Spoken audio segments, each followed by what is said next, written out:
Баршаңызға қайырлы күн. Бүгін сіздермен қатпарлы хаттаманың рецептімен бөлісетін боламын. Өте керемет болып шығады, дәл видеодағыдай қатпарлы болып шығады.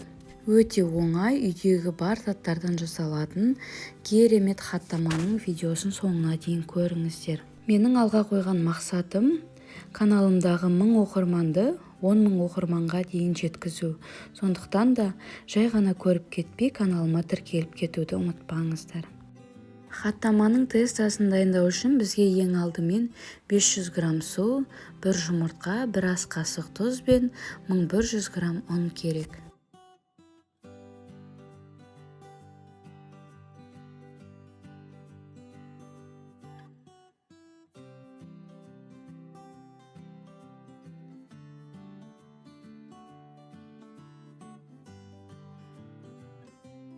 Ұнымызды салып, жақсылап, ешқандай комок қалмайтындай етіп илеп аламыз.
Жақсылап иленген қамырымызды 10-15 минутқа демалдырып қоямыз.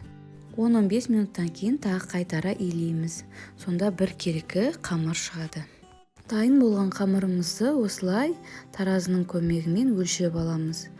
Менде 1600 грамм теста шықты, оны 6 бөлікке бөлеміз. Сонда 270-275 граммнан түседі. 270 граммнан бірдей етіп 6 бөлікке бөліп аламыз.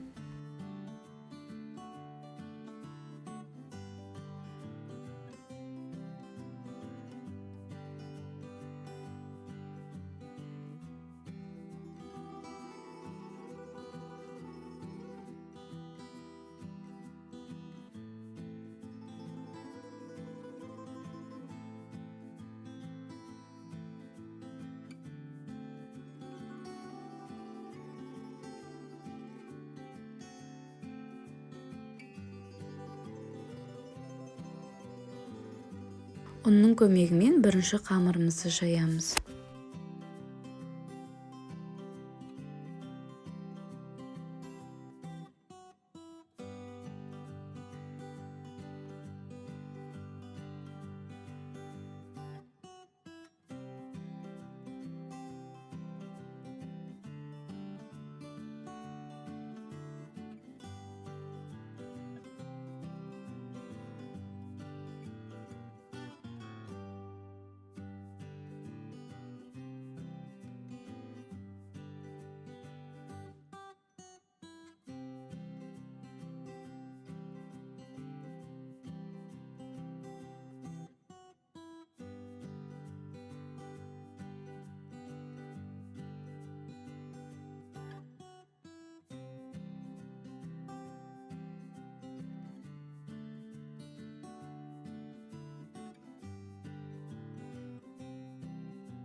Тестамыздың қалыңдығы жұқа немесе қалың болмау керек. Осылай видеодағыдай жайып шығамыз.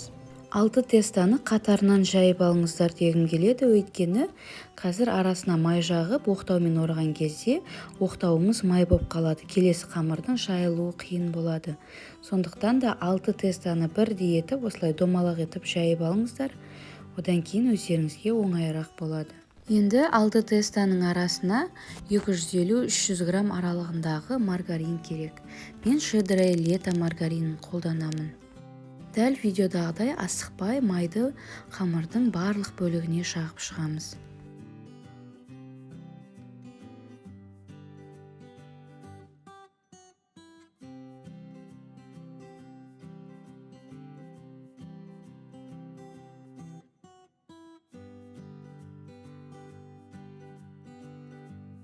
Тестамызды орау барысында арасы қатпарлы болу үшін сіздерге бір фишкамен бөлісейін.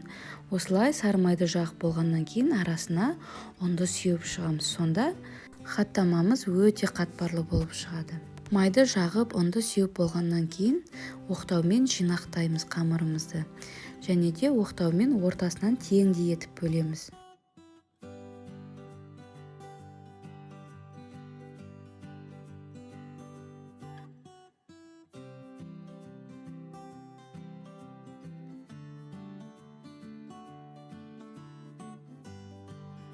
Оқтауымызды алып болғаннан кейін тағы да қамырымызды екіге бөліп шығамыз. Сонда бір тестадан 2 хаттама шығады. Осылай жақсылап арасына ауа қалдырмай орап шығамыз.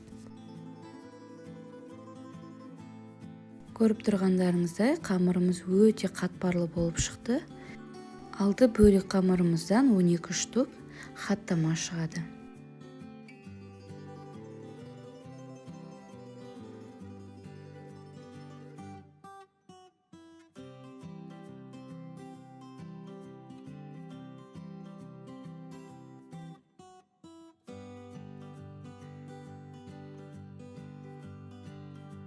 Алты тестадан 12 штук хаттама шықты. Егер де барлығын бірден пісірмеймін десеңіздер, морозильникке бетіне целлофан пакетик кигізіп, морозильникке салып қойсаңыздар болады. Морозильникте 3 ай бойы сақталады. Тестамызды басып, екі бетін де ұнға бір аунатып алсақ, жеткілікті, ары қарай жабыспайды. Домалақтап жайып аламыз.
Дәл видеодағыдай сковородкамызға майды көптеу етіп құйып аламыз. Орташа отта әр хаттамамызды 3,5-4 минуттай пісіріп аламыз. Мен бұл хаттаманы тапсырысқа дайындаймын.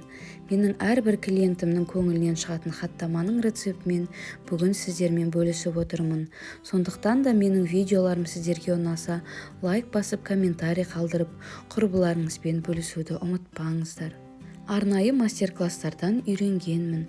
Сондықтан да қорықпай үйде жасай беріңіздер. Менің YouTube каналым сіздерге ұнаса, лайк басып, комментарий қалдыруды ұмытпаңыздар.